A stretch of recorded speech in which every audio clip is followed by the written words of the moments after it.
Hi friends, Pandian store serial today episode என்ன மாதிரியான ட்விஸ்டாக்க போகுதுன்னு பார்க்கலாம். ரொம்பவே சந்தோஷமா அங்க கோமதி அதே மாதிரி மீனா ராஜி எல்லாருமே உட்கார்ந்துட்டு இருக்காங்க.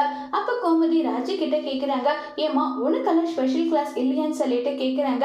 ஏன் அத்தை இப்படி கேக்குறீங்க? எனக்கு ஸ்பெஷல் கிளாஸ் எல்லாம் எதுவுமே இல்லையேன்னு சொல்லிட்டு மீனா கிட்ட சொல்லிக்கிட்டு இருக்காங்க.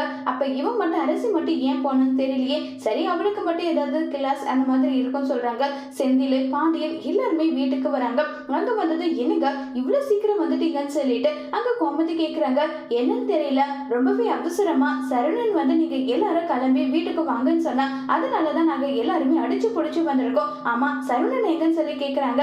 என்னது சரவணனா? அவர் இன்னும் வரலையேன்னு சொல்லிட்டு மயில சொல்றாங்க. என்ன பிரச்சனை என்ன ஏதுன்னு தெரியல, வர சொல்லிருக்கான்னு சொல்லிட்டு பேசிட்டே இருக்காங்க. அப்ப ரொம்பவே வருத்தமா ஃபீல் பண்ணிட்டு அரசியை தருன்னு இழுத்துட்டு வராங்க சரவணன். டேய் என்னடாச்சு, அரசி ஏன்டா இப்படி எழுதிட்டு வரேன்னு சொல்லி கோமதி கேக்குறாங்க. அம்மா இவ எங்க போய் வந்திருக்கா தெரியுமா?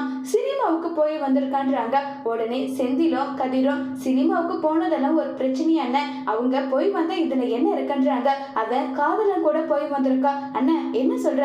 அப்படியெல்லாம் செய்யறவ அரசி கிடையாது, அவ ரொம்பவே நல்ல பொண்ணு. இங்க பாருடா, நானும் அப்படிதான் நினைச்சிட்டு இருந்தேன். சினிமா தேட்டர் வாசல்ல அந்த லவ்வர் கூட நின்று போட்டோ எடுத்துட்டு இருக்கா. அந்த லவ்வர் யாரும் கிடையாதுமா, அண்ணன் பையன் அந்த குமரவேலு தான் சொல்றாங்க. இதை கேட்ட பாண்டியன் மனசொடிஞ்சு கீழே உட்கார்ந்துக்கிறாங்க. அண்ணன் வேண்டானு சொல்ல எல்லா உண்மையும் சொல்லிடுறாங்க. ரொம்பவே பயங்கரமா ஃபீல் பண்ணி கதறி எழுதிட்டு இருக்காங்க பாண்டியன் ஒரு பக்கம். அப்படி மனசொடிஞ்சு உடனே உனக்கு இவ்வளவு தைரியம் இருக்கணும், அவனை எப்படி நீ லவ் பண்ணன்னு சொல்லிட்டு கோமதி ஒரு பக்கம் மாறி மாறி எல்லாரும் அடிச்சிட்டு இருக்காங்க. இப்ப சுகன்யா ஒரு பக்கம், ஐயோ அதுக்குள்ளேயே உண்மை தெரிஞ்சிருச்சா, அவ்வளவுதான் நம்ம கதை முடிஞ்சது, இது எல்லாத்துக்கும் காரணம் நம்ம தான் தெரிஞ்ச, நம்ம போட்டு திட்டம் எல்லாமே வீணாயிடுமே சொல்லி ஒரு பக்கம் ரொம்ப டென்ஷன்ல இருக்காங்க.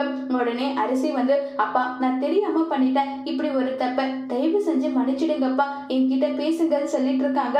ஆனா பாண்டியன் ஸ்டண்ட் ஆன மாதிரி உட்காந்து அப்படியே வருத்தப்பட்டோம் ரொம்பவே ஃபீல் பண்ணிட்டு இருக்காங்க. பாண்டியனால எதுவுமே பேச முடியாம ரொம்பவே வருத்தத்துல இருக்காங்க. இப்ப அரசி என்ன செய்ய போறாங்க, அரசி செய்யறதுனால என்ன மாதிரி பிரச்சனை எல்லாம் பாண்டியன் செய்ய போறாங்கிறத வரப்போற எபிசோட்ல வெயிட் பண்ணி பார்க்கலாம். தேங்க்யூ.